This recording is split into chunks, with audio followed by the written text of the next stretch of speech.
नमस्कार. आज 6 जुलै 2026 वार आहे सोमवार. लोकसत्ता आणि द हिंदू वृत्तपत्र विश्लेषणमध्ये आपलं स्वागत आहे. पहिली बातमी, पेरण्यांमध्ये निम्म्याने घट. राज्यात सरासरीच्या 28% हेक्टरवरती पेरा. त्यानंतर यावर्षी ऊस लागवड देखील रखडली आहे. तसेच मका, सोयाबीन आणि कापसाची यावर्षी मात्र आघाडी आहे. ओके, त्याच्यानंतर आता यावर्षीची आकडेवारी इथं देण्यात आली आहे, ती थोडक्यात आपण पाहूयात. मोसमी पावसाने ओढ दिल्याचा परिणाम पेरण्यांवरती झाला आहे. गतवर्षीच्या तुलनेत निम्म्या क्षेत्रावरती पेरणी झाली आहे. यंदा 4 जुलै अखेर 44.39 लाख हेक्टरवरती पेरणी झाली असून गतवर्षी याच काळात 1.05 कोटी हेक्टरवरती पेरणी झाली होती. ओके, आता ही जी आकडेवारी आहे, किती हेक्टरवरती महाराष्ट्रात पेरणी झाली. आता तुम्ही मोठामाटी अल्निनो बद्दलचं तुम्ही बोलू शकता. अल्निनोला म्हणजे अल्निनोचा शेतीवरती परिणाम कशा पद्धतीने होतो, असा जर परीक्षेला प्रश्न आला ना, तर तुम्ही डायरेक्टली हे सांगू शकता की अल्निनोमुळे आपलं जे मान्सून आहे ते पूर्ण कमी होतं. बरोबर आहे, मान्सून कमी झाल्यामुळे पहा दरवर्षी एवढी शेती होते किंवा दरवर्षी जूनच्या अखेर एवढी शेती होते, परंतु आपल्याकडे यावर्षी एवढी पेरणी झालेली नाही किंवा एवढीच पेरणी झाली असं तुम्ही तिथं लिहू शकता. ओके, त्यासाठी ही जी आकडेवारी आहे ती तुमच्या रजिस्टरमध्ये नोट डाऊन करून ठेवायची आहे. याची PDF लवकरच आपल्या टेलिग्राम चॅनलवरती मी अपलोड करेन. Okay, done. त्याच्यानंतर पुढची बातमी आहे, SIR साठी शिक्षकांच्या नियुक्तीला विरोध. विविध मागण्यांसाठी 9 जुलै रोजी राज्यात शाळा बंदची हाक.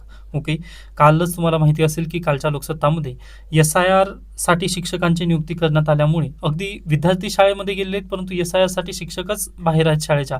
मग याबद्दल एक बातमी आली होती. त्याच बातमीचा आता प्रतिसाद पहा. 9 जुलै रोजी राज्यात शाळा बंद होणार आहेत, म्हणजे त्या दिवशी एक आंदोलन त्यांनी पुकारलेलं आहे. ओके, त्याच्यानंतर पुढे चला. नेक्स्ट पहा, MPSCची परीक्षा तांत्रिक सेवा पुरवठादार संस्थाच्या सहाय्यकार्याने खाजगी अभियांत्रिकी महाविद्यालयात ऑनलाईन परीक्षा केंद्र. आयोगाची भूमिका. काल MPSCने FAQ पेज त्यांनी रिलीज केलेला आहे. मग त्यामध्ये ही बातमी सांगण्यात आली की बाबा MPSC जी आहे ती कोणातरी एका खाजगी संस्थेचा तिथं पुरवठा घेणार आहे, जे की पहा असं TCS असेल किंवा IBPS असेल, त्यांच्या मार्फत त्यांनी काय एक्झाम कंडक्ट करणार आहेत. ओके, व त्यांची सेंटर कुठे येतील तर खाजगी अभियांत्रिकी महाविद्यालय येणार आहेत पहा. ओके, पण ह्या सर्व गोष्टींमध्ये प्रॉब्लेम हा आहे पहा, त्यांनी परत तेच म्हटलंय, समानीकरण म्हणजे नॉर्मलायझेशन. जर एकपेक्षा जर जास्त शिफ्ट झालेल्या असतील परीक्षेच्या तर तिथं काय होईल, नॉर्मलायझेशन होईल. मग अगदी नॉर्मलायझेशनची जर प्रक्रिया पाहिला तर ते किचकट आहे, सामान्य बुद्धिमत्तेला ते समजणार नाही. आता ते कम्प्युटरला कशा पद्धतीने समजतं, म्हणजे जेव्हा सुप्रीम कोर्टामध्ये केस गेली होती पहा, सुप्रीम कोर्टाला TCSने समजावून सांगण्यासाठी खूप भलं मोठं गणित लावलं होतं, जे डेव्हिएशन्स वगैरे आहे. ओके, आता अगदी मी BA वाला विद्यार्थी, त्यामुळे मला ते डेव्हिएशन वगैरे डायरेक्टली समजणार नाही. ओके, त्यामुळेच म्हटलं की मानवी मेंदूला थोडंसं ते किचकट आहे, न समजण्यासारखं आहे. ओके, पण ठीक आहे, आता पाहूयात. म्हणजे MPSCने जर ऑफलाईन परीक्षा घेतली तर हे जे सर्व नॉर्मलायझेशन वगैरे जे स्कीम आहेत ना, ते संपूर्ण काही आपलं त्यापासून मुक्ती मिळू शकेल. ओके, कारण ही प्रक्रिया खूप किचकट आहे, एवढंच मला याबद्दल बोलायचं आहे. ओके, त्याच्यानंतर पुढे चला. पंडवानी लोककलेचा आवाज हरपला. दमदार आवाज आणि कलात्मक सादरीकरणाद्वारे छत्तीसगडमधील पंडवानी या लोककलेला जागतिक ओळख मिळवून देणाऱ्या ज्येष्ठ लोककलावंत तीजनबाई यांचे रविवारी रायपूरमधील एम्स रुग्णालयात दीर्घ आजाराने निधन झाले. परीक्षेला प्रश्न विचारला जाऊ शकतो. कोणता त्यांची लोककला होती पहा, पंडवानी. ओके, पंडवानीबद्दल त्या निगडीत होत्या. त्याच्यानंतर त्यांचं नाव तीजनबाई, हा एक पॉईंट तुम्ही लक्षात ठेवायचा आहे. त्याच्यानंतर पहा, महाभारतातील कथानक जिवंत करण्याचे कसं बसलेल्या तीजनबाई यांच्यामुळे छत्तीसगडमधील लोककला देश विदेशात प्रतिष्ठित सांस्कृतिक मंचावर पोहोचली आहे. पर्सन इन न्यूजसाठी MPSC हा प्रश्न विचारू शकते, त्यामुळे प्लीज हा पॉईंट लक्षात ठेवा. त्याच्यानंतर पहा, त्यांना विविध सन्मानाने गौरवण्यात आलं. 1988 मध्ये त्यांना पद्मश्री, त्यानंतर 2003 मध्ये त्यांना पद्मभूषण आणि 2019 मध्ये त्यांना पद्मविभूषण, म्हणजे तिन्ही पद्म पुरस्कार यांच्या नावावरती आहेत. ओके, त्याच्यासोबतच पहा, 1995 मध्ये त्यांना संगीत नाटक अकादमीचा पुरस्कार प्राप्त झाला. लोककलेच्या क्षेत्रात मोठे यश मिळवलेल्या तीजनबाई यांच्या कारकिर्दीत सुमारे 200 विद्यार्थ्यांना पंडवानीचे प्रशिक्षण त्यांनी दिलेले आहे. त्यामुळे असे जे स्टेटमेंट आहेत ते डायरेक्टली पहा MPSC याच्या पूर्वीच्या एक्झाममध्ये पण विचारलेले आहेत, त्यामुळे नक्कीच तुम्ही हे अभ्यास करून ठेवा. परीक्षेला याबद्दल प्रश्न विचारला जाऊ शकतो. पर्सन इन न्यूज आहे. Okay, done. त्याच्यानंतर पुढे चला. इथेनॉल मिश्रित पेट्रोलवरून दिल्लीत आंदोलन. पहा, सरकारने अनिवार्य केलेले E20 धोरण मागे घ्यावे आणि लोकांना त्यांच्या पसंतीचे इंधन निवडण्याचे स्वातंत्र्य हवे, अशी आंदोलकांची मागणी आहे. तुम्हाला माहिती असेल, आता अगदी इथेनॉल हे जे आहे, इथेनॉल ब्लेंडिंग केलेलं जे पेट्रोल आहे ते अगदी ते धोरण चांगलं आहे, परंतु प्रॉब्लेम कसा आहे माहिती आहे का, आपल्या गाड्या ज्या आहेत 2018 पूर्वीच्या ज्या गाड्या 2018च्या ज्या नंतर गाड्या आलेल्या आहेत ना, त्या गाड्यामध्ये E10 पेट्रोल तुम्ही मिसळू शकता, म्हणजे इथेनॉल 10%. ओके, आता हे जे पेट्रोल आहे 100%, आता अगदी आपल्याकडे पूर्वी पहा 2000चं जर तुम्ही पेट्रोल धरून पाहिला तर अगदी ते काय होतं 100% त्यामध्ये पेट्रोलच होतं. ओके, मग केंद्र सरकारने पहा त्यामध्ये काय म्हटले की नाही, आपण 90% पेट्रोल घ्यायचं आणि प्लस 10% काय करायचं, आपण त्यामध्ये इथेनॉल ब्लेंड करायचं. अशा पद्धतीने तिथं काय केलं पहा, हे म्हणतात E10 धोरण. ओके, आता त्याच्यानंतर नितीन गडकरी यांनी काय म्हटलं पहा 2018 मध्ये की आपल्याला काय करायचं आहे, E20 करायचं आहे. ओके, मग E20 आपल्याला 2030चं टार्गेट होतं पहा. E20 करण्यासाठी आपल्याला 2030चं टार्गेट देण्यात आलं होतं, परंतु आपण E20 अगदीच 2023-22 मध्येच ते सर्व आपण पूर्ण केलेले आहेत टार्गेट. व आता सध्याला तुम्ही E25, त्याच्यानंतर पहा आपण E80, त्याच्यानंतर E100 इथपर्यंत आपण पोहोचत आहोत. म्हणजे 2030 पर्यंतचं आपलं जे टार्गेट होतं ना, ते आपण ऑलरेडी अचीव केलेलं आहे व आपण धावत पुढे पळत आहोत. मग ह्यासाठी पहा आपल्या गाड्या त्या बरोबरीने जात आहेत का, मग तर बिलकुल नाही. मी म्हटलं ना तुम्हाला 2018 मध्ये जी तुम्ही व्हेकल घेतला 2018च्या नंतरची ती E10 साठी कम्पॅटेबल आहे. त्याच्यानंतर तरी देखील पहा आपण कुठे चाललेलो आहोत, 2025 मध्ये जर सध्याला तुम्ही पाहिला तर E20 आपल्याला पेट्रोल मिळत आहे सध्याला मार्केटमध्ये. ओके, पण आपली गाडी जर 2019ला घेतलेली असेल तर ती कशा संबंधी असेल, फक्त E10 संबंधी असेल, तिला E20 पेट्रोल चालवू शकत नाही. बरोबर, हा एक महत्त्वाचा मुद्दा. त्याच्यानंतर पहा 2022च्या नंतर ज्या व्हेकल आलेल्या आहेत मार्केटमध्ये त्या मात्र कशा आहेत पहा, E20 साठी त्या रिलेटेड आहेत किंवा E20 त्यांना इंजन ते चालू शकतं. ओके, परंतु प्रॉब्लेम कसा आहे पहा की 2023च्या नंतर गाडी कोणी घेतलेली आहे ना. ओके, म्हणजे अगदी आपल्यापैकी पण अगदी 2-2 वर्षाला कोणी गाडी बदलतं का, म्हणजे आता तुम्ही पहा ना, म्हणजे आपल्यापैकी आता अगदीच आपण ज्यावेळेस जर्नीमध्ये आहोत, MPC किंवा UPCच्या जर्नीमध्ये आहोत, त्यावेळेस आपण गाडी घेऊ शकत नाही. ओके, पण जर ज्यावेळेस तुमच्याकडे गाडी असेल, आता एक जर गाडी घेतलेली असेल 2015ला व ती जर खराब झाली नसेल तर तुम्ही स्वतःहून गाडी थोडीच घेणार आहात. मग प्रॉब्लेमच ते आहे पहा. व 2-2 वर्षाला आपल्या भारत देशामध्ये गाडी आपण बदलत नाही. हा, श्रीमंत व्यक्ती नक्कीच गाडी बदलू शकतात, परंतु आपण सर्वसामान्य सर्वसामान्य जे नागरिक आहेत ना, ते गाडी बदलू शकत नाहीत. व पहा आज घडीला आपला व्हेकलची नितांत गरज आहे. तुम्हाला माहिती असेल तुम्ही पूर्वी शेतीसाठी अगदीच आपली बैलगाडी वगैरे यूज करायचा, परंतु आता सध्याला काय झालेलं आहे पहा, आपण डायरेक्टली मोटरसायकलचा वगैरे यूज करत आहोत. त्याच्यानंतर पहा रुरल भाग आणि शहरी भाग या दोघांना जोडणारा दुवा कोणता आहे, तर मोटरसायकल आहे. शेतीला पूरक व्यवसाय जो पशुपालनाचा आहे तो आपण त्याचा आपण उपयोग करत आहोत. म्हणजे पहा अगदीच शेतामध्ये आपण जर तशा पद्धतीने पशुपालन जर केलं तर अगदी पहा दूध आपण शहरामध्ये येऊन विक्री करू शकतो. मग त्यासाठी पहा मोटरसायकल लागते, म्हणजे शेतकऱ्यांसाठी पण हे बेटर झालेलं आहे. बरोबर आहे, नंतर पूर्वी पहा अगदी चालत तरी जावं लागायचं किंवा अगदी पब्लिक ट्रान्सपोर्टचा वापर वगैरे करायला पाहिजे. ओके, मान्य आहे पब्लिक ट्रान्सपोर्टेशन, परंतु आपल्याकडे तेवढ्या सुविधा वगैरे नाहीत. एसटी महामंडळ तुम्हाला माहिती आहे. ओके, मग ह्या सर्व गोष्टींचा जर विचार केलात ना तर मोटरसायकल आपल्या शहरी भाग आणि ग्रामीण भागाला जोडणारा दुवा झालेली आहे. मोटरसायकलच नाही, त्यानंतर पहा विविध जे ट्रान्सपोर्टेशनचे जे व्हेकल्स आहेत त्या. ओके, पण त्यामध्ये जर तुम्ही आता पहा अगदी इथेनॉल जर मिक्स करत असाल तर काय होणार आहे, किंवा अगदी आपण जर गाडी घेतलेली असेल 2015ला तर अगदीच त्यामध्ये इथेनॉल 20 बसू शकेल का, तर बसू शकणार नाही. त्याच्यानंतर आपण E80चे स्वप्न पाहत आहोत किंवा अगदीच पहा नुकतंच पहा आपण E100चे पण स्वप्न पाहिलेले आहेत. ओके, त्यानंतर फ्लेक्स फ्यूल यासाठी पहा E80ची काय झाली आपल्या देशामध्ये चाचणी पण झाली. ओके, ती चांगली गोष्ट आहे पहा, पण प्रॉब्लेम कुठे येतं, इथेनॉल ब्लेंड जर केलेलं पेट्रोल असेल ना तर ते अगदीच पहा तुम्हाला कमी पैशामध्ये मिळणं गरजेचं आहे. कारण पहा इथेनॉल ब्लेंडिंग आपण का करत आहोत, तर दुसऱ्या देशामधून जे पेट्रोल येतं ना 100% जे पेट्रोल येतं ना त्यामध्ये आपण जर 10% किंवा 20% जर पेट्रोल ब्लेंड केलं तर आपला पेट्रोलवरचा खर्च वाचेल, यासाठी आपण काय करत आहोत पहा इथेनॉल ब्लेंडिंग करत आहोत. मान्य आहे तुम्हाला. ओके, व एकीकडे आपण इथेनॉल ब्लेंड करत आहोत व ते कशासाठी, तर कमी पैसे यावं यासाठी करत आहोत. बरोबर, पण दुसरीकडे आपण पेट्रोलच्या प्राइसेस वाढवतच चाललेलो आहोत. मग ते आपल्यासाठी योग्य असेल का, तर बिलकुल नाही. त्याच्यानंतर आपल्याकडे पहा एक स्पीड पेट्रोल नावाची कन्सेप्ट आहे, म्हणजे अगदी फार पूर्वीपासूनची ती कन्सेप्ट आहे. मग त्या स्पीड पेट्रोलमध्ये काय असतं पहा, तर अगदी इथेनॉल ब्लेंडिंग वगैरे तिथं केलं नसतं, पण त्याचे जर तुम्ही रेट पाहिलात तर ते अगदीच जास्त प्रमाणात गेले आहेत. ओके, पूर्वी पहा त्याचे रेट आजच्या रेट प्रमाणे असायचे व आताचे रेट जे आहेत ते पूर्ण खाली असायचे, म्हणजे इथेनॉल तर त्यावेळेस नव्हतंच. ओके, पण इथेनॉल ब्लेंडिंग जे झालेलं आहे ना ते प्राइससाठी झालेलं होतं. मग प्राइस तिथं कमी झालेत का, तर बिलकुल नाही, उलट ते जास्त प्रमाणात पुढे जात आहेत. मग इथेनॉल ब्लेंडिंग करून आपण साध्य काय केलं, हा मोठा प्रश्न आहे. बरोबर, मग हे झालं पहा इथेनॉल ब्लेंडिंग आणि प्राइसेसचं, तर ते म्हणजे काहीच रिलेव्हन्स राहिलेलं नाहीये, त्यामुळे इथेनॉल ब्लेंडिंग आपल्याला नको आहे. डन. त्याच्यानंतर दुसरा पॉईंट काय होता, जे व्हेकल्स आपण नव्याने घेतले त्यांचं काय करायचं, कारण भारत सरकारची जी पॉलिसी आहेत ना ते अगदी फ्लेक्झिबल आहेत, म्हणजे आज घेतलं ना लगेच दुसऱ्या दिवशी पॉलिसी कोणती येईल ते सांगता येत नाही. ओके, आता कदाचित उद्या पहा E30 किंवा E40 पण मिसळलं जाऊ शकेल. तुम्ही आता गाडी घेतलात पहा E20ची तुम्ही गाडी घेतलात, बरोबर आहे, व दुसऱ्या दिवशीच भारत सरकारने जर म्हटलं की बाबा आपला E30 किंवा E40 करायचा आहे, मग त्यावेळेस तुम्ही काय करणार आहात? लगे गाडी तुम्ही विकू शकणार आहात का?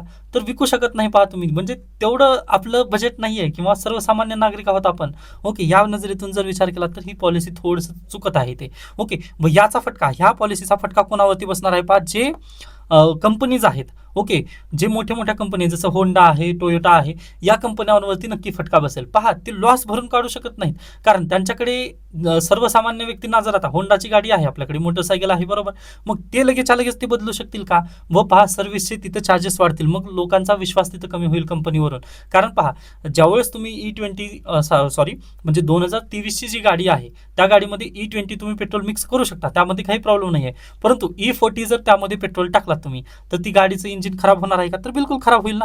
मग ते खराब झाल्यानंतर तुम्ही कुठे जाता? सर्व्हिस सेंटरला. व सर्व्हिस सेंटरवाले म्हणतात की बाबा आम्ही टर्म अँड कंडिशनमध्ये काय लिहून दिलं की आम्ही E20 हे पेट्रोल जमेल एवढंच लिहून दिलं होतं. मग तुमची सर्व्हिसमध्ये येणार आहे का गाडी? तर बिलकुल नाही. त्यामुळे पहा, जो गरीब किंवा होतकरू शेतकरी वगैरे किंवा अगदी सर्वसामान्य माणूस आहे ना, तो काय करेल पहा, त्या कंपनीला शिवा देईल. तो म्हणेल की नाही नाही, तुमच्या कारणामुळे किंवा तुम्ही जी सर्व्हिस देतात ना, ती चुकीची सर्व्हिस आहे, या कारणामुळे माझा विश्वास त्या कंपनीवरून उडून जातो. ओके, मग तो कंपनीवरचा विश्वास उडून गेल्यानंतर पहा, अगदी कंपनी भारत देशामध्ये चांगल्या पद्धतीने काम करू शकणार आहे का? तर बिलकुल नाही.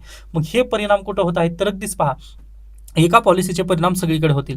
मग यासाठी पहा, इज ऑफ डुईंग बिझनेस, जे पूर्वी आता बंद झालेला आहे is of doing business report, पण अगदीच पहा, आपल्या देशामध्ये ना दुसऱ्या देशातील कंपन्या यायला थोडंसं भीतील, किंवा भारत देशाची जी पॉलिसी आहे ना, ती खूप फ्लेक्झिबल आहे, ती एका पॉलिसीवर चांगल्या पद्धतीने काम करू शकत नाहीत.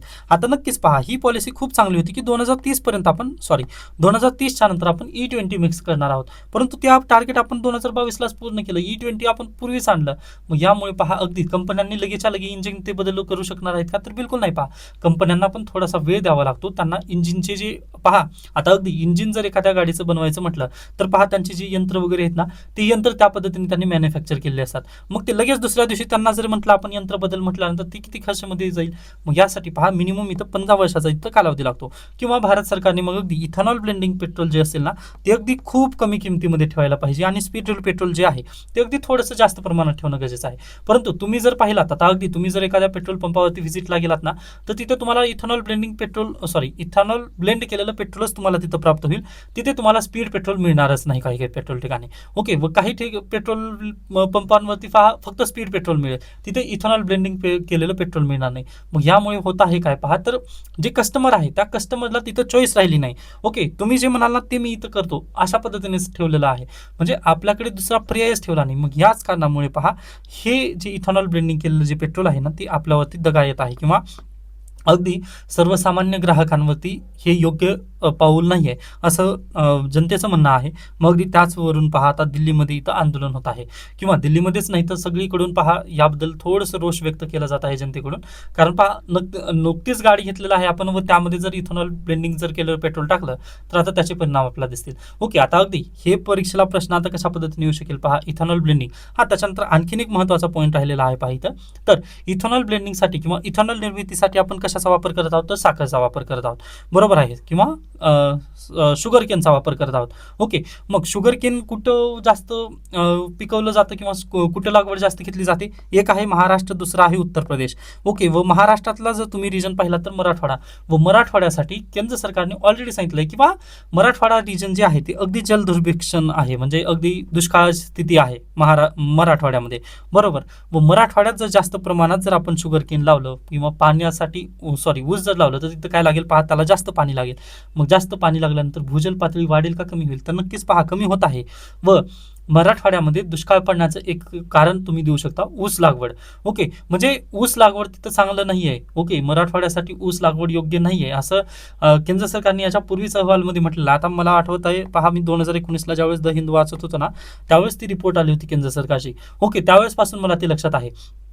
तर नक्कीच पहा, महाराष्ट्रामध्ये जर ऊस लागवड झाली व इथेनॉल ब्लेंडिंगसाठी महाराष्ट्राने जर पुढाकार घ्यायचा ठरवलं, किंवा मराठवाड्यातून ऊस लागवड तिथं जर जास्त होत असेल इथेनॉलसाठी, तर पहा त्याचा नक्कीच परिणाम कुठं होणार आहे?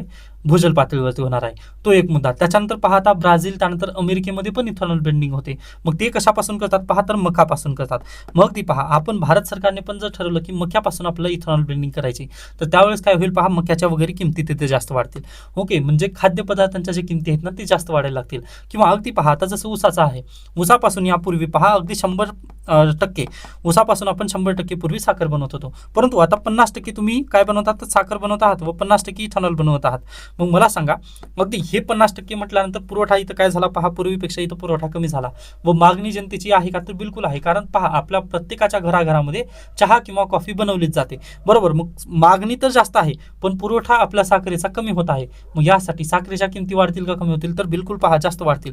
मग त्याचा परिणाम कुठं पहा बिस्किट इंडस्ट्रीवरती होईल, त्यानंतर फूड प्रोसेसिंग इंडस्ट्री कोणतीही इंडस्ट्री घ्या त्यावरती याचा परिणाम होऊ शकतो. त्यामुळे पहा इथेनॉल ब्लेंडिंग जर करायचं म्हटलं ना तर थोडंसं विचारपूर्वक आपल्याला करणं गरजेचं आहे. आता मी याची तुम्हाला 4-5 कॉन्सिक्वेन्सेस सांगितलेले आहेत. ओके, आता परीक्षेला तर असा प्रश्न येणार नाही पहा, कारण केंद्र सरकारला क्रिटिसाइज करा असा प्रश्न परीक्षेला विचारला जात नाही. परंतु तुम्हाला जर निबंध परीक्षेला विचारण्यात आला म्हणजे शेती, त्यानंतर प्राइस कशामुळे वाढत आहेत वगैरे अशा पद्धतीने तुम्ही याचा वापर कुठेही करू शकता. इथेनॉल ब्लेंडिंग जे आहे ना त्याला तुम्ही आता मी तुम्हाला डाटा दिलेला आहे, तुम्हाला मी कन्सेप्च्युअल क्लॅरिटी वगैरे दिलेली आहे. आता त्याचा वापर कशा पद्धतीने करायचा आता हे तुम्ही नक्कीच तुम्हाला जेव्हा प्रश्न येतील ना त्यावेळेस तुम्हाला हे उत्तरामध्ये तिथं तुमच्या प्रमाणामध्ये त्याला मोल्ड करायचं आहे. आय होप तुम्हाला ती नक्की शिकून घ्याल तुम्ही. ओके, तरी देखील ज्या विद्यार्थ्यांना अद्याप पहा 1-2 सीट उरलेले आहेत म्हणजे आय थिंक एक आहे आय थिंक. ओके, तरी देखील पहा नवीन विद्यार्थ्यांना संधी मिळावी यासाठी मी आन्सर रायटिंगचं प्रोग्राम ओपन ठेवला आहे. तर प्लीज लवकरात लवकर एनरोल करा. कारण पहा अगदी आज किती तारीख आहे 6 जुलै आहे. ओके, म्हणजे 6 तर तुमचे गेलेले आहेत पण अद्याप पण पहा तुम्ही रेसमध्ये अद्याप टिकून आहात. त्यामुळे 6 महिन्यामध्ये मेन्सची जर तयारी तुम्हाला ठेवायची असेल, त्यानंतर उत्तर लेखन जर चांगल्या पद्धतीने करायचं असेल तर नक्की तुम्ही जॉईन करू शकता. Okay done. त्याच्यानंतर आपण पुढे जाऊयात. नेक्स्ट पहा डॉक्टर श्यामाप्रसाद मुखर्जी यांची आज 125वी जयंती आहे. या निमित्ताने पंतप्रधान नरेंद्र मोदी यांनी हा आर्टिकल लिहिलेला आहे. पण हा आर्टिकल थोडासा काँग्रेसच्या विरोधात आहे. म्हणजे अगदी काँग्रेसच्या विरोधात म्हणजे माझं काही प्रेम नाही आहे, परंतु प्रॉब्लेम कसा आहे पहा फक्त काँग्रेसच्याच विरोधात हा आर्टिकल आलेला आहे. त्यामुळे पहा परीक्षेला असा पण प्रश्न येणार नाही की म्हणजे त्यांनी कशामुळे ही राजीनामा वगैरे दिला. त्यामुळे ह्या आर्टिकलला थोडंसं स्किप करा. कारण परीक्षेच्या प्रमुखाने जर माहिती वगैरे असते ना कोणता अवॉर्ड वगैरे त्या पद्धतीने जर असतं तर मी नक्की सांगितलं असतं. मी हा आर्टिकल वाचलेला आहे परंतु मला असं परीक्षेमध्ये विचारलं जाईल तसं काही दिसलं नाही, त्यामुळे मी याला स्किप करा म्हणतोय. ओके, त्यामुळे याला तुम्ही स्किप करून पुढे चला. नेक्स्ट धीरूभाई अंबानी यांचं पण आहे. नेक्स्ट पहा ड्रोन उद्योग राज्याबाहेर. आता परिणाम इथंच झाला पहा. आत्ताच आपण काय बोलत होतो इथेनॉल ब्लेंडिंग. इथेनॉल ब्लेंडिंग बोलत असताना मी काय म्हटलं होतं इज ऑफ डुईंग बिझनेस. म्हणजे काय तर मला किती सुसह्य जातं बिझनेस करायला, या देशामध्ये बिझनेस करण्यासाठी मला किती सुसह्य आहेत किंवा येथील पॉलिसी किती चांगल्या आहेत यासाठी आपण विचार करतो पहा. आता ती पहा मला पण एक कोचिंग क्लासेस टाकायचं आहे. ओके, मला पवन निलेवाड नावाचं कोचिंग क्लासेस टाकायचं आहे, बरोबर. मग मी कोचिंग क्लासेस टाकत असताना अगदी एखाद्या शेतात जाऊन टाकेल का?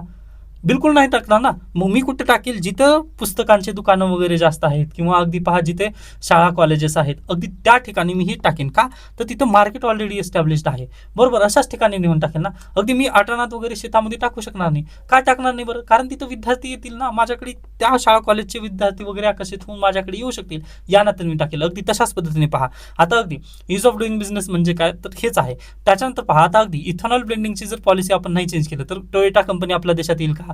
त्याच्यानंतर होंडा कंपनी आपल्या देशामध्ये येईल का? त्याच्यानंतर ह्युंडाय आहे, म्हणजे भरपूर ज्या कंपन्या आहेत त्या अगदी मारुती सुझुकी सोडलात तुम्ही तर उर्वरित ज्या कंपन्या आहेत त्या विदेशीच आहेत ना. मग त्या आपल्या देशामध्ये आकर्षित होतील का? सॉरी, महिंद्रा एक आपली आहे. ओके, मग त्या आपल्या देशामध्ये आकर्षित काय म्हणून होतील? ओके, मग यासाठी पहा अगदी आपल्याला काय करावं लागेल तर पॉलिसी त्या कंपनीला पण फेवरेबल असेल अशा पद्धतीने पॉलिसी आपण किंवा पहा पॉलिसी बदलत असताना आपण ना कंपनीसोबत डिस्कशन पण खूप गरजेचं आहे. ओके, कारण पहा याच गोष्टीमुळे मायलेज पण घटतं. मग मायलेज घटल्यामुळे पण आपण नक्कीच त्यांना शिवा देतो की बाबा तू जे सॉरी आता बजाजचं पहा तुम्ही बजाजची कोणती आपली सॉरी थोडंसं हे विषयांतर होतं, परंतु तुम्हाला लक्षात घ्या जर बजाजची गाडी जी आहे ती कशासाठी तुम्ही घेता तर मायलेज जास्त आहे याच कारणासाठी घेता. पण तुम्ही त्यामध्ये जर इथेनॉल ब्लेंडिंग केलेलं पेट्रोल टाकलं तर परिणाम काय होणार आहे पहा, नक्कीच मायलेज घटतं तुमचं. मग तुम्ही त्या ॲडव्हर्टायझरला काय म्हणता की बाबा हे चुकीची ॲडव्हर्टाईज करतं म्हणून ती कंपनीलाच काय तिथं शिव्या बसणार आहेत. मग यासाठी पहा पॉलिसी त्यावेळेस तुम्ही चेंज करणार आहात ना त्यावेळेस तुम्ही त्या कंपन्यांना वगैरे बोलवून घेणं खूप गरजेचं आहे. ओके, मग तुम्हाला पण प्रशासनात गेल्यानंतर हेच करायचं आहे किंवा इथिक्समध्ये जर तुम्हाला प्रश्न आला ना अशा पद्धतीने तर तुम्ही हेच पॉईंट लिहायचं पहा की पॉलिसी ज्यावेळेस चेंज करायचं ना तर आपल्याला सगळ्या जनतेला वगैरे विचारायचं आहे तिथं. ओके, हा महत्त्वाचा मुद्दा. त्याच्यानंतर पहा आता ही जी पॉईंट आहे ड्रोन उद्योग राज्याबाहेर जात आहेत. मग ड्रोन उद्योग राज्याबाहेर का जात आहेत तर अगदी इथं पण तेच आहे पहा. आपण राज्य सरकारने ड्रोन उद्योगासाठी आपण तशा पद्धतीने काही पॉलिसी चेंज केली नाहीत. पॉलिसी त्यांना आपण फेवरेबल देत नाहीत. मग ते कुठं जात आहेत पहा, साऊथ इंडियामध्ये नक्कीच जातील ना, कारण साऊथ इंडियामध्ये चांगल्या पद्धतीने त्यांना पॉलिसी मिळत आहेत. ओके, मग यासाठी पहा राज्य सरकारने आता अगदी काय करणं गरजेचं आहे. आता फक्त हे ड्रोन इंडस्ट्रीसाठी नाही बरं, म्हणजे चिप इंडस्ट्री तुम्हाला माहिती असेल, काल पंतप्रधान नरेंद्र मोदी यांनी उद्घाटन केलं चिप इंडस्ट्रीबद्दलचं. त्याच्यानंतर पहा एक आर्टिकल आलेला आहे कुठं, द हिंदूमध्ये. ओके, कालचा द हिंदूमध्ये पाहू शकता तुम्ही L&T कंपनीबद्दल. हे पहा, लास्ट मंथमध्ये पंतप्रधान नरेंद्र मोदी L&T कंपनीला भेट द्यायला गेले होते. कुठं, गुजरातला गेलेली आहे ही कंपनी. मग ती महाराष्ट्रात ती काय येऊ शकली नाही, कारण पहा आपण फेवरेबल पॉलिसी बनवत नाही आहेत कंपन्यांना. मग ती उद्योग धोरण कसं असायला पाहिजे, असा जर परीक्षेला प्रश्न आला तर तुम्हाला मी जे पॉईंट्स आता सध्याला सांगत आहेत ना, ते सर्व तुम्हाला लिहायचे आहेत. ओके, मग इथं पहा, ड्रोन कृती दल स्थापन करा. आता अगदी तुम्ही पण तेच म्हणू शकता, ज्यावेळेस एखादी इंडस्ट्री आपल्या देशामध्ये आणायची असेल किंवा महाराष्ट्रामध्ये आणायचं असेल तर तुम्ही काय कराल, फेवरेबल कंडिशन तर ते घ्या. सध्याच्या ड्रोन धोरणात बदल करण्यासाठी तातडीने बैठक बोलवावी, ड्रोन कृती दल स्थापन करावा. मी पण काय तुम्हाला सांगितलं तेच सांगितलेलं आहे. त्यानंतर शासन, ड्रोन उत्पादक, त्यानंतर प्रशिक्षण संस्था, तज्ज्ञ यांचा त्यामध्ये समावेश करावा. या धोरणाच्या अंमलबजावणीसाठी अधिकाऱ्याची नियुक्ती करावी. त्यानंतर जमिनीच्या भाडेपट्ट्यासाठी अनुदान द्यावे. संशोधन केंद्रासाठी भांडवली अनुदान, त्याच्यानंतर भांडवली अनुदान द्यावे. चाचणी सुविधा आणि ड्रोन कॉरिडॉरची उभारणी करावी. त्यानंतर पहा, ड्रोन उत्पादकांना शासकीय खरेदीत प्राधान्य असावे. वस्तू सेवा करामध्ये सवलत द्यावी. या मागण्या उद्योजकांनी पत्रामध्ये केलेल्या आहेत. अगदी बरोबर आहे, ही तुम्हाला जाऊन स्वतःहून तयार करायची गरज नाही आहे. तर जे उद्योगांच्या मागण्या आहेत ना तेच तुम्ही लिहिलात तर मोर दॅन सफिशियंट तुम्हाला इथं मार्क मिळून जातात. कारण इंडस्ट्रियल धोरण कसं ठरवायचं असतं पहा, अगदी एखाद्या IAS अधिकाऱ्याला इंडस्ट्रियल धोरण माहिती असणार आहे का, तो काय बिझनेसमॅन आहे का, तर बिलकुल नाही आहे. ओके, तर हे कोणाला विचारणं गरजेचं आहे, जो इंडस्ट्रियलिस्ट आहे ना त्याला पहिल्यांदा विचारणं गरजेचं आहे. IAS ला ऑफिसमध्ये बसून ह्या गोष्टी माहिती नसतात. पहा, जी ग्राउंड रियालिटी वेगळी असते. मग तुम्हाला पण हेच लिहायचं आहे उत्तरामध्ये, अशाच पद्धतीने म्हणजे जनरलिस्टिक तुम्हाला उत्तर लिहायचं की बाबा खरंच आहे असं वाटावं एक्झामिनरला. ओके, त्यासाठी आय होप हा पण पॉईंट तुम्हाला नक्की समजलेला असेल. त्याच्यानंतर पहा, चिप मॅन्युफॅक्चरिंग इंडस्ट्री महाराष्ट्रामध्ये काळाची गरज आहे. कारण तुम्हाला माहिती आहे की आज घडीला जर तुम्ही पाहिलात तर अतिशय म्हणजे कोणतीही वस्तू, आता ॲपलने 20% त्यांचं प्राइस राईज केलं. कशामुळे केलेलं आहे, तर चिप इंडस्ट्री महाग झालेली आहे. पहा, चिप आपल्याला आता उपलब्ध होत नाहीत. मग यासाठी जर महाराष्ट्राने पण चिप धोरण जर चालू केलं व महाराष्ट्राने पण सांगितलं की आपल्या देशामध्ये आपल्या राज्यामध्ये पण चिप एकदम तुम्ही बनवू शकता व त्यासाठी आम्ही तुम्हाला फेवरेबल कंडिशन देत आहोत. मग अगदीच पहा, उद्योजक जे काय आहेत ना ते आपल्या राज्यामध्ये येतील. मग राज्यामध्ये आल्यानंतर पहा ते काय करतील, आपल्या देशात भांडवल टाकतील किंवा राज्यामध्ये भांडवल दिले. मग भांडवल दिल्यानंतर पहा एक इंडस्ट्री उभा राहील. इंडस्ट्री उभा राहिल्यानंतर पहा तिथं कर्मचारी नियुक्त केले जातील. त्यामुळे काय, जे जनता आहे आपल्या महाराष्ट्रातली त्या जनतेला काय हाताला काम मिळेल. पहा, ओके, हाताला काम मिळेल म्हटल्यानंतर पहा GDPचा जो गाडा आहे ना तो पुढे उदयास येईल. अन्यथा प्रॉब्लेम काय होईल, जे जनता आहे त्या जनतेच्या जर हाताला काम नसेल ना तर डेमोग्राफिक डिझास्टर होईल. व 2027 पर्यंत युनायटेड नेशन्सनी भारत देशाला वॉर्न केलेलं आहे, तुम्ही जर डेमोग्राफिक डिव्हिडंडला म्हणजे जे सध्याला युवा जनरेशन आहे ना त्या युवा जनरेशनचा जर फायदा करून घेतला नाही तर त्याचं उद्या तुम्हाला खूप नुकसान आहे. जसं की पहा, काय होईल पहा, आपल्या देशामधील जी युवा जनरेशन आहे ती काय करेल पहा, खाली दिमाग शैतान का कर. मग ते अगदीच पहा काहीतरी अयोग्य मार्गावरती ते लागण्याचा प्रयत्न करतील. कारण त्यांना पैसा तर कमवायचा आहे. मग ते अनैतिक मार्गाचे तिथं अवलंब करतील. जसं की टेलिग्रामवर तुम्हाला माहिती असेल 1 जुलैला तेच प्रॉब्लेम झाला. पहा, 1 जुलैला आय थिंक कालच्याच वृत्तपत्रामध्ये आहे, कॉपीराईट वगैरे जी काही आहे ते तुम्हाला विक्री करायचं नाही असं त्यांनी म्हटलेलं आहे. त्याच्यानंतर TETचा पेपर फुटला. TETचा पेपर कुठून फुटलेला आहे, महाराष्ट्रातील व्यक्तीने फोडला का, तर बिलकुल नाही. तो फुटला उत्तर प्रदेश हरियाणा या त्यानंतर पहा बिहार या राज्यातून फुटला. मग ती पहा तिथं त्या जनतेला जर तुम्ही काम दिलं नाही त्यांच्या हाताला तर परिणाम असाच होईल. पहा, ते अनैतिक मार्गाचा अवलंब करतील. मग यासाठी पहा प्रत्येकाला फेवरेबल कंडिशनमध्ये तिथं रोजगार मिळणं काळाची गरज आहे. मग महाराष्ट्रात पण पहा आज घडीला युवा जनरेशन आहे किंवा युवक आहेत. मग या युवकांचा जर तुम्हाला फायदा करून घ्यायचा असेल तर नक्कीच पहा आपल्या देशामध्ये किंवा आपल्या राज्यामध्ये इंडस्ट्री आणणं गरजेचे आहेत. तुम्हाला माहिती आहे दावोस समिटमध्ये अगदी महाराष्ट्राबद्दल भरपूर तिथे बातम्या येतात की बाबा महाराष्ट्रासाठी सगळ्यात नंबर 1 FDI वगैरे आलेला आहे. परंतु ग्राउंड रियालिटी पाहिला तर इंडस्ट्री स्थापन होताना दिसत नाही आहेत. ओके, मग यासाठी पहा आपल्याला हे चॅलेंज स्वीकारावं लागेल व नक्कीच पहा जे समाजामध्ये विकत आहे सध्याला त्यावरती काम करावं लागेल. आता अगदी महाराष्ट्रामध्ये पहा सध्याला काय येत आहेत तर काय म्हणू शकता तुम्ही डाटा स्टोरेज येत आहेत. पण डाटा स्टोरेजमध्ये तुम्हाला जॉब लगेच प्रत्येकाला मिळणार आहे का, तर बिलकुल नाही. चीप इंडस्ट्रीमध्ये जेवढ्या पद्धतीने तुम्हाला जॉब प्राप्त होतील ना तेवढ्याच प्रमाणात आपला डाटा स्टोरेजमध्ये वगैरे तुम्हाला तेवढ्या पद्धतीने जॉब मिळू शकत नाहीत. ओके, मग यासाठीच आपल्या महाराष्ट्र सरकारने पण औद्योगिक धोरण अपडेट करणं काळाची गरज आहे. आय होप ही बातमी तुम्हाला नक्कीच समजलेली असेल. त्याच्यानंतर पुढे चला नेक्स्ट पहा, गरजेची बातमी दिसत आहे का, ओके नाही आहे. नेक्स्ट हे पण स्किप करू शकता. पुढे चला. कोंबडे मारली तरी. आता हा आर्टिकल एकदम मस्त आहे. आता अगदीच पहा, आजचं लेक्चर जर पाहिलात ना तर थोडंसं महाराष्ट्र सरकारच्या विरोधात गेल्यासारखंच का बोलत आहात सर असं तुम्ही म्हणाल. पण पहा, अगदी एक एक पॉईंट असतात ना त्याला बोलणं अपेक्षित असतं. व अगदी तुम्ही पण हे पॉईंट लिहू शकता. फक्त डायरेक्टली टीका करायचं नाही, पण इनडायरेक्टली तुम्ही लिहू शकता. व हे जे मी पॉईंट सांगत आहे ना ते तुम्हाला समजून घेण्यासाठी मी हे सांगत आहे. व अगदी परीक्षेमध्ये तुम्हाला हेच पॉईंट मदत करतील. तुम्ही जर रट्टा मारून गेलात ना तर 7 मिनिटामध्ये उत्तर लिहिण्यासाठी मदत नाही करणार. परंतु जर तुम्हाला मी सांगितलेली कन्सेप्ट वगैरे किंवा मी सांगितलेली उदाहरणं जर लक्षात राहिली ना तर तुम्ही नक्की तुमच्या आन्सरमध्ये तुमच्या भाषेत हे उत्तर लिहू शकता. ओके, मग त्यासाठी प्लीज याच्याकडे लक्ष द्या. तर पहा, दरवर्षी वर्ल्ड बँक काय करतं पहा, एक रिपोर्ट साजरा करतं. मग ती रिपोर्टचं नाव आहे विकास विदा गट, ज्याला डेव्हलपमेंट डेटा ग्रुप असं त्या रिपोर्टचं नाव आहे. ती रिपोर्ट ते दरवर्षी प्रकाशित करत असतं. मग यावर्षी पण 4 दिवस झालं ती रिपोर्ट प्रकाशित झालेली आहे. मग ती त्याबद्दल अद्याप कुठे गोंगाटा वगैरे दिसत नाही आहे. परंतु इंडियन एक्सप्रेस, द हिंदू, त्यानंतर लोकसत्ता या वृत्तपत्रांनी त्यावरती आर्टिकल आता छापायला सुरुवात केलेली आहे. आता अगदीच पहा, आजच्या किंवा उद्याच्या द हिंदूमध्ये पण हे आर्टिकल येईल. परंतु आपण सध्याला एकदाच ते वर्ल्ड बँकबद्दलचं इश्यू पाहणार आहोत. ओके, तरी लक्षात घ्या. तर चला सुरुवात करूयात आजच्या आर्टिकलला. पहा, दरवर्षी 1 जुलै रोजी जागतिक बँकेतील विकास विदा गट म्हणजे डेव्हलपमेंट डेटा ग्रुप एक महत्त्वाचा तपशील प्रस्तुत करतो. त्यात सर्व देशाच्या आर्थिक स्थितीबद्दलचा तपशील असतो. ओके, तर पहा, प्रत्येक देशाची अर्थस्थिती, गेल्या वर्षभरात त्यात काय बदल झाला, कसा बदल झाला इत्यादी अनेक मुद्द्यांस त्यात स्पर्श केलेला असतो आणि त्यावर आधारित तज्ज्ञांचे स्पष्टीकरणही दिलेले असते. ओके, मग 1 जुलै रोजी यावर्षी पण ती रिपोर्ट आपल्यासमोर आलेली आहे. व ही जी प्रथा आहे ना ती 1987 पासून सुरू आहे.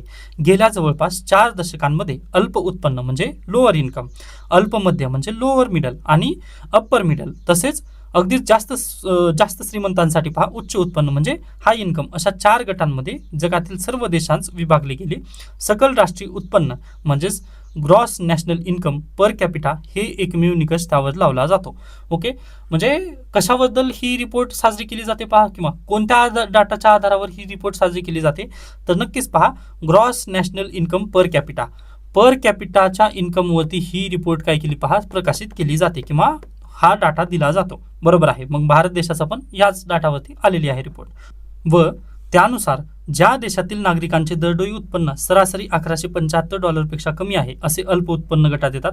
आता अगदी ही जी क्रायटेरिया आहे ना ती प्लीज तुम्ही डायरेक्टली नोट डाऊन करा. आता मी सांगणं हे वेगळं असेल. ओके, मला डायरेक्टली तुम्हाला समजावून सांगायचं आहे.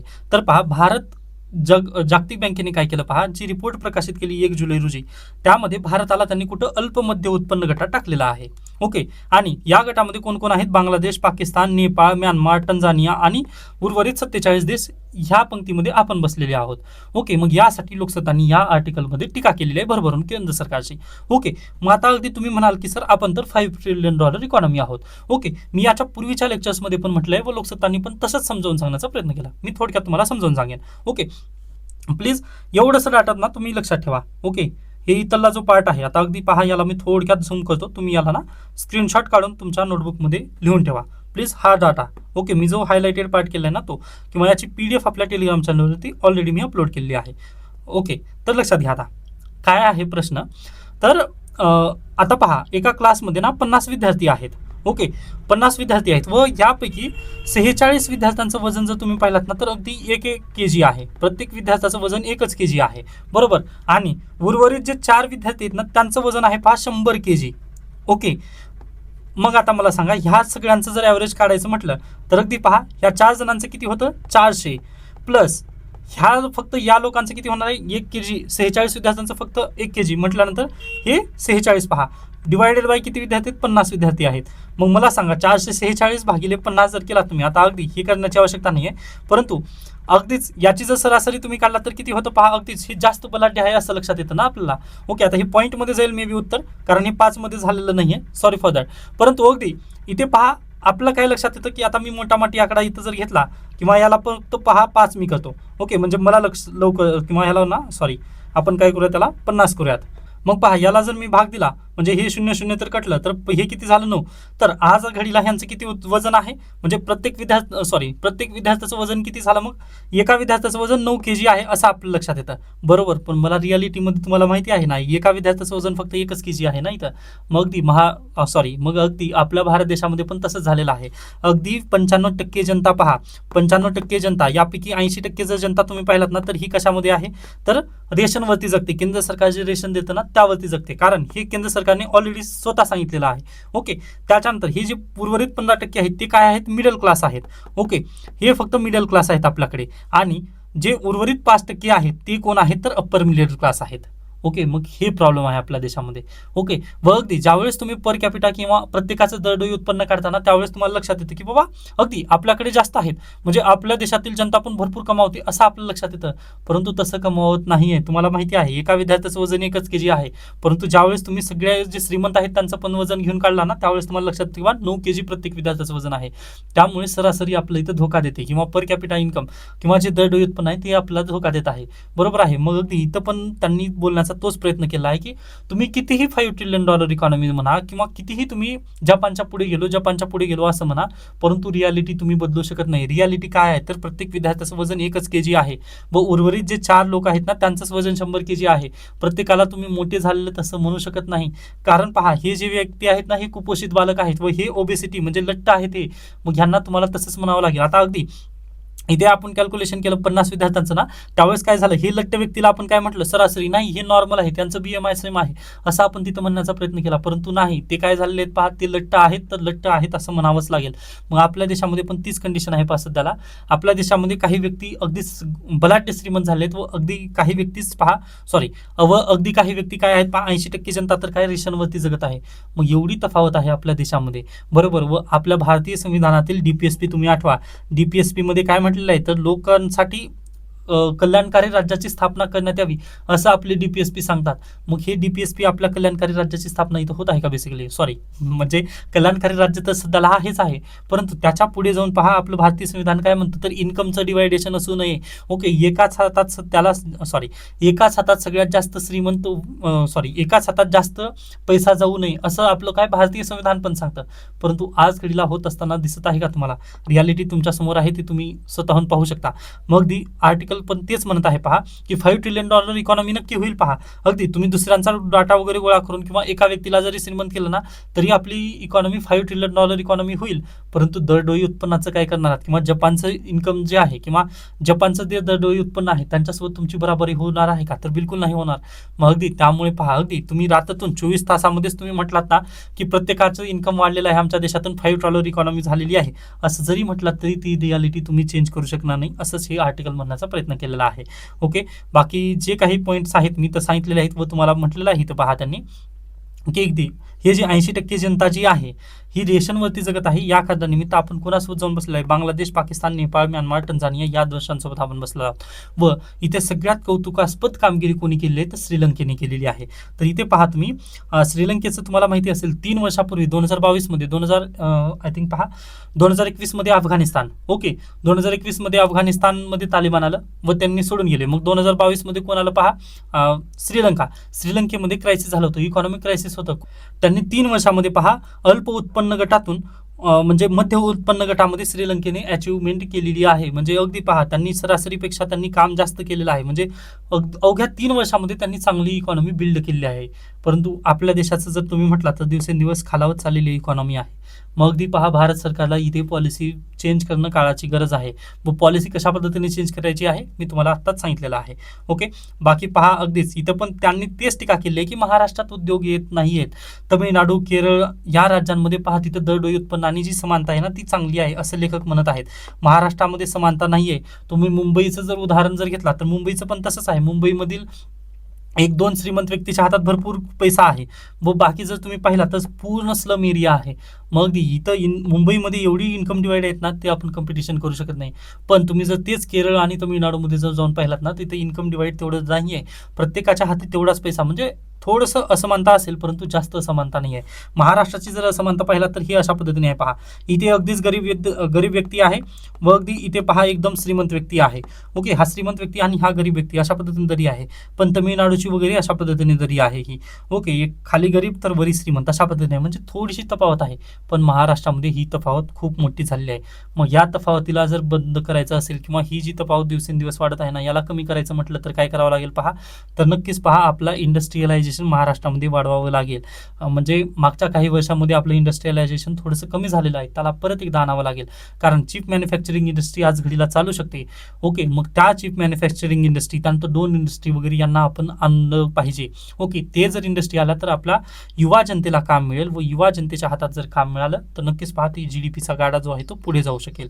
ओके, आय होप हा आर्टिकल तुम्हाला अगदी योग्यरित्या समजला असेल. जरी कुठे म्हणजे समस्या आली तर तुम्ही नक्की मला सांगू शकता. बाकी मी हायलाइटेड पोर्शन केलं आहे, तुम्ही हे स्वतःहून पण वाचून घेऊ शकता. Okay, done. तर अशा पद्धतीने पहा, आजचा लोकसत्ता इथे संपतो. नेक्स्ट पहा, सेबी शेअर मार्केटबद्दल बातम्या आहेत आपल्यासाठी गरजेच्या नाहीत. डन. तर अशा पद्धतीने आजचा लोकसत्ता संपतो. त्याच्यानंतर इथं पहा द हिंदू कालचा. ओके, आता कालच्या द हिंदूमध्ये 1-2 महत्त्वाच्या बातम्या आहेत. तर पहा, आपण ही बातमी कालच्या लेक्चरमध्ये पाहिली होती. नेक्स्ट आहे पहा, उमर खालिद यांची बेल नाकारण्यात आलेली आहे.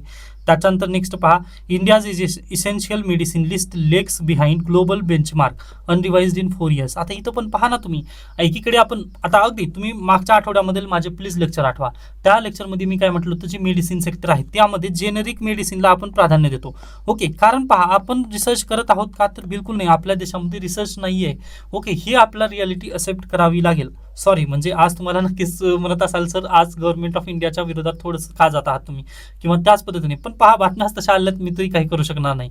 ओके, माझं पण भारत देशावरती भरपूर प्रेम आहे, परंतु आपला रियालिटी मान्य करण्यासाठी मी हे करत आहे. ओके, तर पहा, आपले जे फार्मास्युटिकल इंडस्ट्री आहे ना, ती वापस जात आहे, किंवा म्हणजे लेग्स बिहाइंड, म्हणजे आपण पण थोडंसं मागे आहोत. ओके, म्हणजे अगदी मान्य आहे, आज घडीला आपण पहा एक्सपोर्ट चांगल्या पद्धतीने करतो फार्मास्युटिकल इंडस्ट्रीमध्ये, परंतु पहा तेच गोळी जर आपण एक्सपोर्ट करत असलो ना, तर त्याची किंमत राहत नाही. मग आपल्याला पण त्यामध्ये नाविन्य आणावं लागेल. कॅन्सरची दवाई भारत सरकारला पण बनवावी लागेल. मग यासाठीच पहा, भारत सरकारने याबद्दल पण काम करणं काळाची गरज आहे.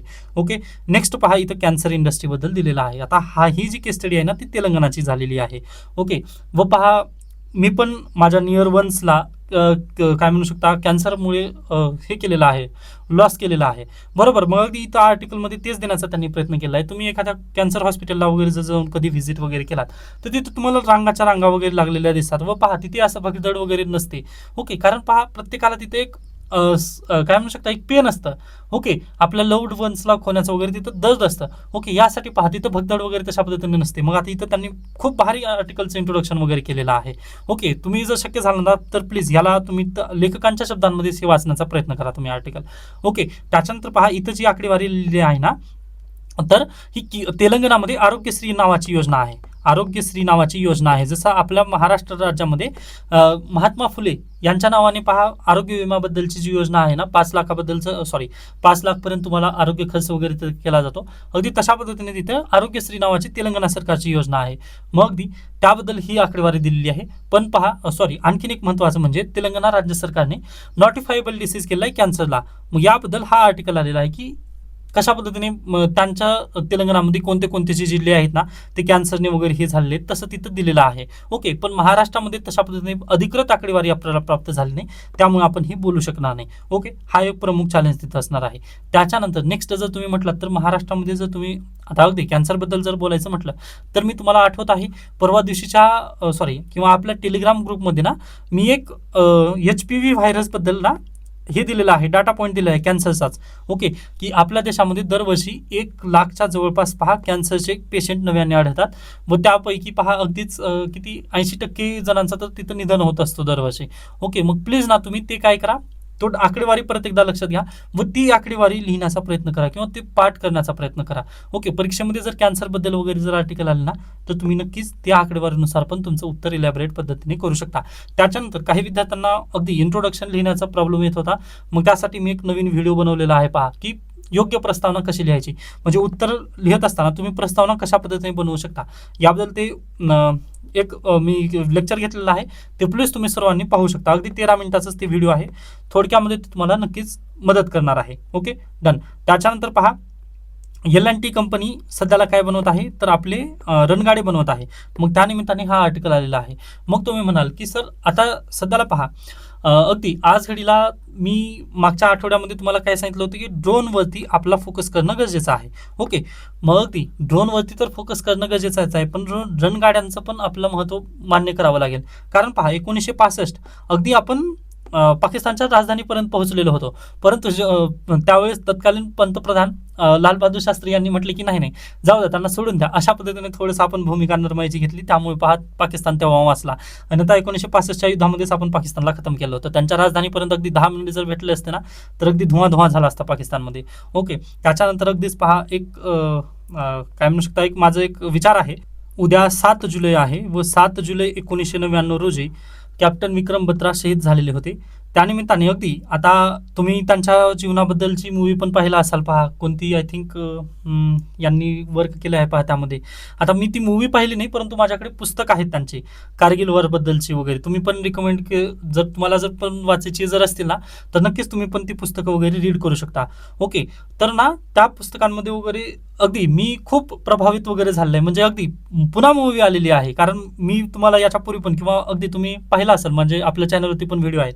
ओके, माझं शिक्षण जे झालेलं आहे ते सैनिक विद्यालयात झालेलं आहे. ओके, या निमित्ताने पहा मला त्या गोष्टींची वगैरे आवड नक्कीच आहे. ओके, मग मी तेव्हापासूनच खूप प्रभावित आहे. ओके, त्याच्यानंतर मेजर संदीप उन्नीकृष्णन पहा. ओके, त्याच्यानंतर आता सध्याला म्हणजे पुन्हा झालेले होते रायफलमन संजय कुमार होते तत्कालीन, पण त्यांनी पुन्हा पहा कॅप्टन पदावरती ते गेलेले आहेत व रिटायर झाले होते. ओके, म्हणजे अगदी मिलिटरी बेसिसचं वगैरे मला थोड्याफार प्रमाणात नक्की नॉलेज आहे. म्हणजे जास्त माझं हे जरी नसलं ना तरी मी तशा पद्धतीने सांगू शकतो. तर ना माझं एक काय म्हणू शकता एक विचार चालू आहे तसं. व सध्याला तुम्हाला माहिती आहे 25 जुलैला आपल्याकडे ऑपरेशन विजयचा दिवस पण आपण साजरा करतो, बरोबर आहे. मग त्यानिमित्ताने माझा विचार चालू आहे की कारगिल हे युद्ध होतं, वार का नाही, असं मला एक लेक्चर घ्यायचं आहे. याच्यापूर्वी पण मी घेतलेलं आहे 25 जुलै 2024चा तुम्ही व्हिडिओ पाहू शकता किंवा 23चा तरी असेल तो व्हिडिओ. त्यामध्ये पण मी हे डिस्कस केलेलंच होतं. अगदी तेव्हा पण चांगल्याच पद्धतीने डिस्कस केलं होतं. पण आता परत मी 7 जुलैपासून जर आता अगदी उद्या तर आहे, उद्या अगदीच आपण त्यांना आदरांजली वाहणारच आहोत. परंतु नक्की पहा, जर तुम्ही पुढे जर म्हटलात तर अगदी कारगिलबद्दलच्या थोड्याशा युद्धस्थ कथा जर सांगण्याचा जर मला योग आला तर मी त्याबद्दल नक्की सांगेन. जर तुम्हाला जर आवडायची जर इच्छा असेल ना, किंवा कारगिल हे युद्ध होतं, युद्ध होतं, कन्फ्लिक्ट का नव्हतं, हे जर तुम्ही विचारायचं तर नक्कीच त्याबद्दल पण मी इच्छुक आहे. ते लेक्चर पण मी नक्की घेऊ शकेन. आता पहा, भारत सरकारने म्हटलेलं काय तर कन्फ्लिक्ट होतं, कारगिल हे कन्फ्लिक्ट होतं असं भारत सरकारचं म्हणणं आहे.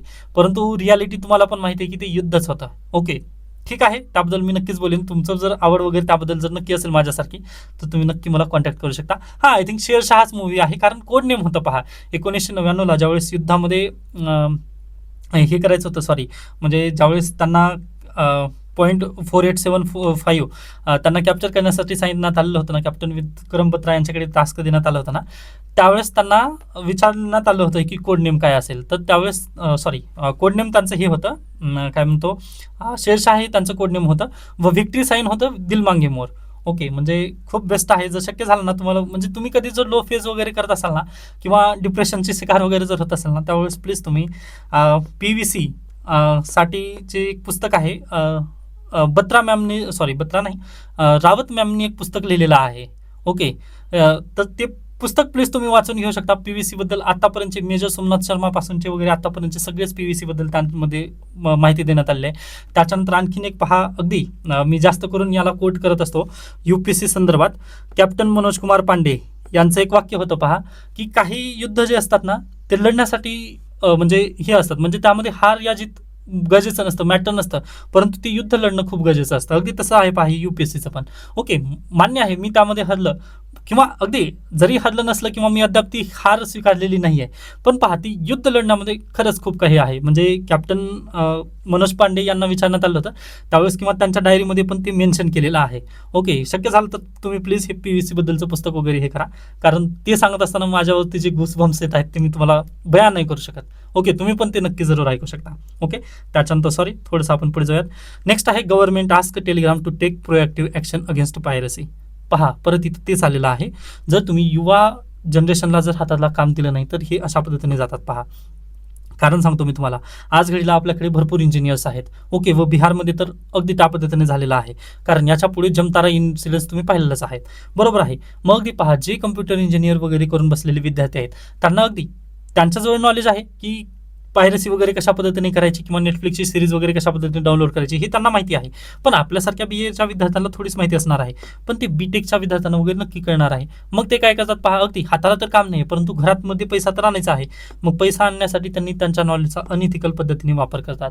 मग अगदी आपल्या देशामध्ये हेच प्रॉब्लेम आहे व युनायटेड नेशनने भारत सरकारला 2024 मध्येच वॉर्न केलं होतं की बाबा, सॉरी 2024 नाही 2022 मध्ये, ओके 2022 मध्येच त्यांनी वॉर्न केलं होतं की बाबा तुम्हाला काय करायचं आहे, येणाऱ्या 5 काळामध्ये तुम्हाला दरवर्षी जॉब व्हॅकन्सी काढावं लागेल, अन्यथा पहा हे तुमच्यावरती वापस येणार आहे, डेमोग्राफिक डिझास्टर होईल, असं त्यांनी वॉर्न केलं होतं. तुम्ही पण हे शब्द नक्की उच्चारू शकता तुमच्या आन्सरमध्ये, ते खूप मदत करतील. Okay done. त्याच्यानंतर पहा, हे आर्टिकल तर तुम्हाला माहितीच आहे, युजर नेम का नको म्हटले व्हॉट्सअपला. ओके, त्याबद्दल आपण डिस्कशन केलंच होतं, त्यामुळे मी याला पण स्किप करतोय. नेक्स्ट आहे पहा, आंग सान सू की यांच्याबद्दल हा आर्टिकल आलेला आहे. आता इंडिया आणि म्यानमार रिलेशनबद्दल मी एक आर्टिकल घेतला होता, डिस्कस केला होता, तो तुम्हाला परत एकदा पाहायचा आहे. त्याची जी लिंक आहे ना, मी आपल्या टेलिग्राम चॅनलवरती नक्की शेअर करेन. म्हणजे पूर्वीचा तो व्हिडिओ आहे, परंतु ते जर तुम्ही पाहिलात ना, तर त्यामध्ये तुम्हाला समजून येईल इंडिया आणि म्यानमारचे रिलेशन व त्यामध्ये आंग सान सू की यांची भूमिका काय असेल. ओके, त्यांच्या वडिलांची भूमिका काय आहे ते मी तिथे सांगेन. त्याच्यानंतर इंटरनॅशनल रिलेशनमध्ये पण आपण याला परिपूर्णरित्या डिस्कशन वापस एकदा करणारच आहोत. त्यामुळे नक्कीच ज्या विद्यार्थ्यांना इंटरनॅशनल रिलेशनची बॅच लावायची आहे किंवा अगदीच पहा, ह्या विषयाला थोडंसं निग्लेक्ट करतो आपण, परंतु भारत देशाला बघण्याचा पर्स्पेक्टिव्ह खूप बदलतो. ओके, इंडिया पाकिस्तान युद्ध वगैरे ऐकण्यासाठी तर तुम्ही नक्की IRची बॅच जॉईन करू शकता. कारण पहा, मी त्यामध्ये ना आता अगदी एक वॉर मी तुम्हाला सांगणार आहे समजावून. ओके, माझं इंटरेस्ट आहे. ओके सॉरी, आता मी जास्त बोलणार नाही, पण नक्कीच तुम्ही त्याबद्दल येऊ शकता. ओके, आता आपण इथे थांबूया. त्याबद्दल काही शंका, काही सजेशन असतील तर नक्की मला सांगू शकता. धन्यवाद.